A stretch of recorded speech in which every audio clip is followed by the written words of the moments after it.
Karibu tena siku nyingine ambayo tunakwenda kupata somo la sita kwenye mfululizo wa masomo yale yanayosema ujio wa Yesu Kristo feki.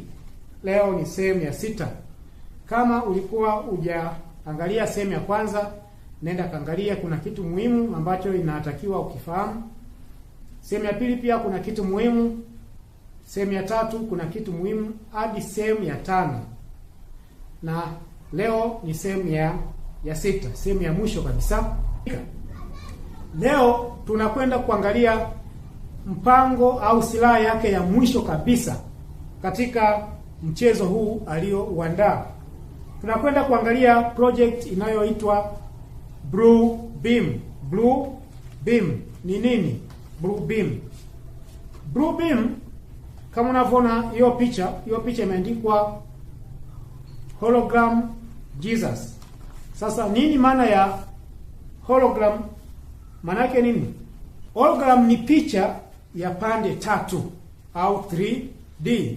Hologram ni picha ya pande 3 inayoundwa kwa kutumia miale ya lenza ikionyesha umbo, kina na maelezo ya kitu kwa uhalisia, tofauti na picha ya kawaida ya 2D. Lakini hologram inapokuwa inaonyesha picha, inasema inaonekana kama kitu halisi, kwamba inaonekana kama kitu halisi kinachoelea hewani na ubadilika muonekano ukigeuza pembe ya macho. Kwa hiyo kwa ufupi, elewa kwamba hologram ni picha ambazo zinaonekana angani. Hii picha inaonekana iko angani. Sasa mpango ambao huko ni kwamba Yesu feki atakapokuja aanze kuonekana angani. Yaani watu waanze kumuona angani kabla hajatua hapa chini. Sasa ili aweze kuonekana angani, shetani kupitia wanasayansi ndio wamebuni mradi unaoitwa Blue Beam. Na mradi huu ulianza muda mrefu na ulikuwa unaenda kwa chini kisirisiri. Aliyekuja kuigundua na kuanza kuambia watu nini kinachoujia ulimwengu ni huyo hapa jamaa huyo anaitwa Sergio Monast. Huyu jamaa yeye aligundua, alizaliwa mwaka 1945 na akafariki 1996. Lakini yeye alianza kugundua hili jambo 1994. Kwa akaandika vitabu vingi kuweza kuonya ulimwengu juu ya kile kinachoujia ulimwengu kuhusu mpango huu unaoitwa Blue Beam. Mpango huu wa Blue Beam unaongozwa na shirika la anga la Marekani inayoitwa NASA. Sasa Blue Beam, yani hapa tunaenda kifupi. Blue Beam, katika mpango huu kuna hatua kuu 4 ili waweze kufikia malengo yao.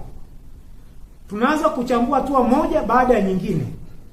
Hatua ya kwanza ni kuvunja dini zilizopo. Wanavunjaje? Unaposikia watu wanakeolojia, hao ni watu wanaotumika kwenda kuchimbua mambo ya kale. Sasa watu ambao wanashughulika na mambo haya wasiokuwa wacha Mungu wanakuwa wanaleta tafiti ambazo zinapingana na Biblia, kuonyesha kwamba Ukristo au kuonyesha kwamba hakuna Mungu. Hakuna Mungu, au Biblia huenda sio kitabu cha Mungu. Yaani wanaleta mambo ambayo yanapingana na Mungu. Kwa watu wanakuwa wanajengewa kwamba hakuna Mungu. hatua ya pili ndio kuonyesha hologram picha, yani hologram nini? Image. Sawa. Kuonyesha taswira hizi za nini? Za hologram. Wapi? Angani. Sasa hivi ndio haya mambo yameshamiri. Kuna taswira nyingi zinaonekana wapi? Juu angani. Kama unavyoona, hivi ni kwa ajili ya kuandaa watu kwa tukio lenyewe, kwa tukio lenyewe. Sasa hizi zinatumia nini? Zinatumia AI, zinatumia AI. Kwa hiyo hatua ya pili ni kuonyesha taswira juu angani. Kwa huyu Yesu bandia atakapokuja ataanza kuonekana kwanza na watu angani. Kwa wakazi wa dunia watamwona huyu Yesu bandia wapi? Angani. Na wale ambao wanaamini kina Buddha, wale wanaoamini kina Muhammad, na wao watawaona Muhammad angani, wataona kina Buddha angani, wataona kina Shinto angani. Kwa nini? Buddha waumini wa Buddha hawamwamini Yesu. Kwa Yesu bandia huyu hawezi kwenda kule. Yesu bandia ataenda kwa wanaomwamini nani? Yesu wa kweli. Wa Buddha, yani wa Buddha nani? Huyu Mungu Buddha hawezi kuja kwangu. Kwa nini? Mimi simwamini. Kwa hizi picha za ambazo zitatokea angani zitatokea kulingana na imani ya watu. Ila sasa sisi wa Kristo, sisi tunamwamini nani? Kristo. Kwa hiyo huyu Yesu bandia atakuja kwa Wakristo, atakuja kwa Wakristo. Jambo lingine ni kudhibiti mawazo ya watu. Kudhibiti mawazo ya watu. Wanadhibiti vipi? Wakati ili tukio linafanyika, mawimbi ya satellite ambazo ziko juu angani zimetegwa kwa ajili ya tukio hili zitapenya katika akili, katika ubongo za watu ambao walikataa kufanya matengenezo ya afya. Watu ambao mkiambiwa kwamba acheni kunywa soda, hamtaki. Watu ambao mnaambiwa acheni kula mabroila, hamtaki. Yaani watu wote ambao watakuwa wamepokea chanjo wakavurugwa akili. Mionzi ya satellite itapenya, yani watasikia sauti ndani yao, watasikia huyo Yesu bandia, watasikia huyo Buddha bandia akisema nao ndani.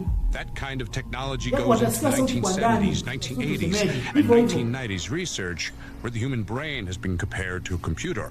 Information is processed, integrated, and then a response is formulated and itatumika kwa ajili ya jambo hili.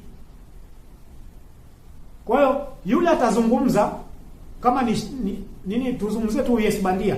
Huyu Yesu bandia atazungumza akiwa juu angani. Akishazungumza jambo linapelekwa kwenye nini? Kwenye satellite. Satellite inapelekwa kwenye minara. Minara inakwenda wa mwisho. Unasikia ile sauti. Unasikia ile sauti. Kwa watu watasikia kumbe Yesu amekuja. Anaongea kwa upole. Anatia huruma. Jamani Yesu. Convincing each of them that their own God is speaking to them from the very depths of their soul. Such rays from satellites are fed. Jambo la mwisho sasa ni kuunda dini moja ya dunia. Kuunda dini moja nini? Ya dunia. Ukumbuke hatua ya kwanza utakuwa wamefanikiwa kuvunja imani za watu katika dini zao. Kwa nini? Wachimbuzi wa kale wanaleta habari kwamba hizi habari sio za nini? Sio za kweli. Hiyo Biblia sio ya kweli. Hiyo Petro hakuwepo. Alafu inatokea picha juu angani, inatoa uthibitisho huo kwamba jamani, hii Biblia sio. Ndio maana nabii wa Mungu aliona mapepo yakiwa yanahiga maumbo ya mitume.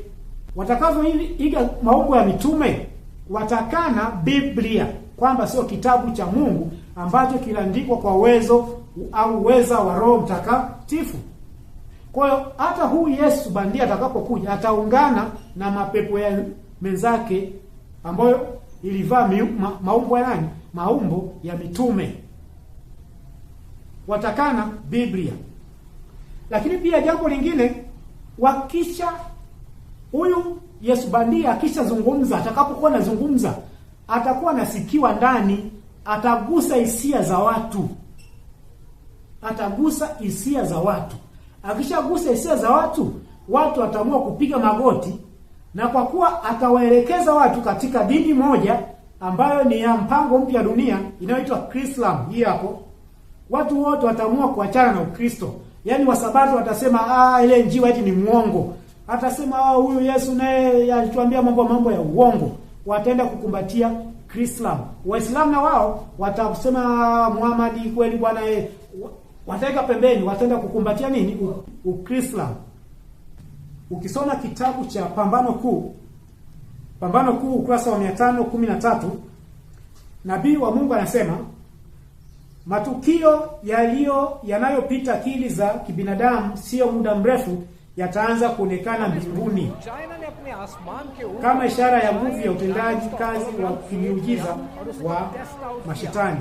Kwa nabii wa Mungu aliona kwamba kuna ishara zitaanza kutokea juu angani. Hizo hapo. Tusitegemee kuna zingine. Ndio hizo za AI, ndio hizo.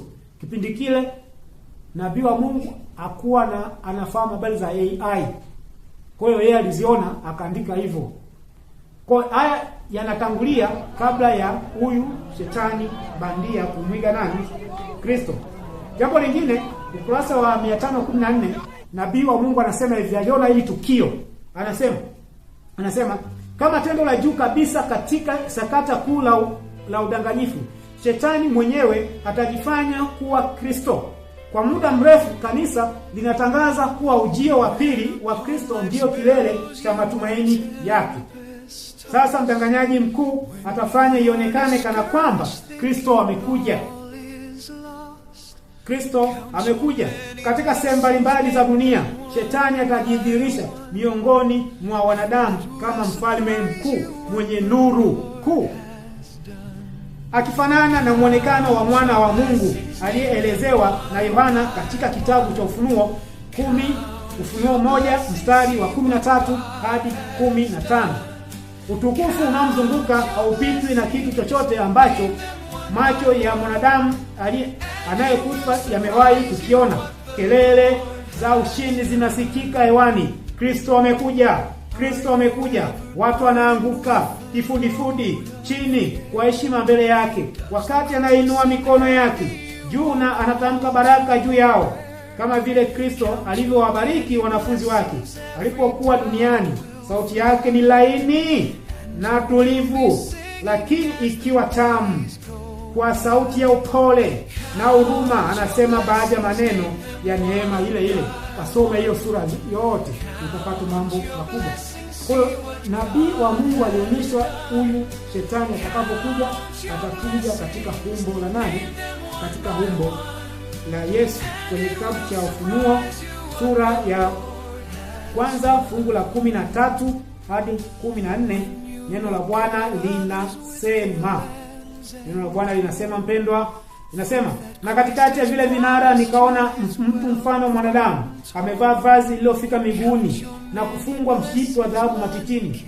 Kichwa chake na nywele zake zilikuwa nyeupe kama sufu nyeupe, kama theluji, na macho yake kama mwali wa moto, na miguu yake kama shaba iliyosuguliwa sana, kana kwamba imesafishwa katika tanuru, na sauti yake kama sauti ya maji mengi.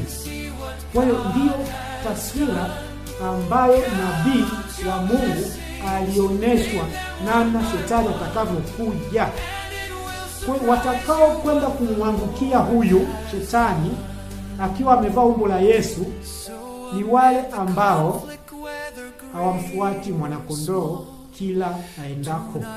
Wale wanaomfuata mwanakondoo kila aendako, wale wanaojua sauti ya Bwana, wale wanaojua sauti ya mchungaji wao hawatamsujudia. Wale wasiopenda kuambiwa ukweli, wasiopenda kufanya matengenezo katika wakati huu wa mwisho, wataanguka na kumsujudu. Bwana kubariki. Bwana kutie nguvu. Bwana nitie nguvu. Amen.